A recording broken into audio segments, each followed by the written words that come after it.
Siapa bilang UKM di masa krisis kali ini akan survive? Di tahun 1997-98 benar UKM survive. Yang jebol mereka yang berhutang pakai dolar, baik BUMN maupun swasta. Disikatnya rupiah oleh economic hitman Soros and the Gang dalam sebulan dari Rp2.000 1 dolarnya terkerek menjadi 15.000, menjedak negara, dan aset-aset negara diambil murah oleh giant korporasi dunia. Masuklah Temasek, masuklah Asing, Asen, yang banyak lagi raksasa korporasi lainnya mengambil barang-barang negara tersebut dengan murah. Sisi UKM waktu itu survive. Kemudian di tahun 2008 kembali gempa ekonomi kekuatan seperempat tahun 97-98. UKM Indonesia survive. Mengapa UKM tetap survive? Karena di tahun 1997-98 dan di tahun 2008 UKM masih bisa impor dan ekspor. Sementara di tahun 2020 ini karena banyak negara lockdown urusan corona dan low cost oil di bawah harga produksi, mendadak rupiah loyo. Gak punya dolar buat beli minyak. Dolar di peredaran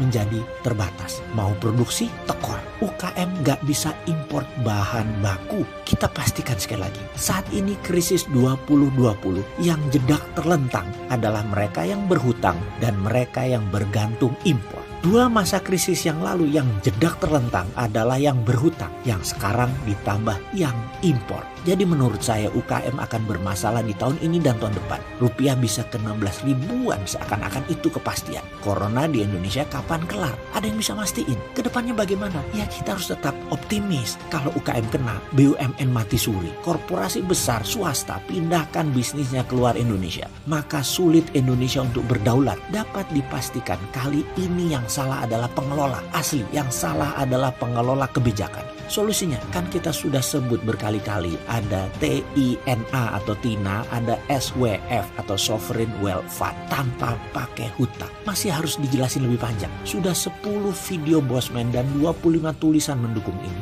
Sudah di-view lebih dari 5 juta viewer solusi-solusi tersebut. Sahabat yang 5 juta viewer ini saat ini sudah pasti dapat solusinya. Apa yang akan mereka lakukan sekarang dan tahun depan? Mereka semua pasti sudah jadi man. Inilah masa pemisahan diri, boy from man. Yang paham pasti jadi a man. Yang tidak peduli atau tidak mengerti pasti tetap jadi kanak-kanak. Dan untuk pejabat negara, be a man. Inilah momennya. Apa sih itu be a man kalau disederhanakan? Be a man itu adalah do the right thing. Lakukanlah hal yang benar dengan cara yang benar.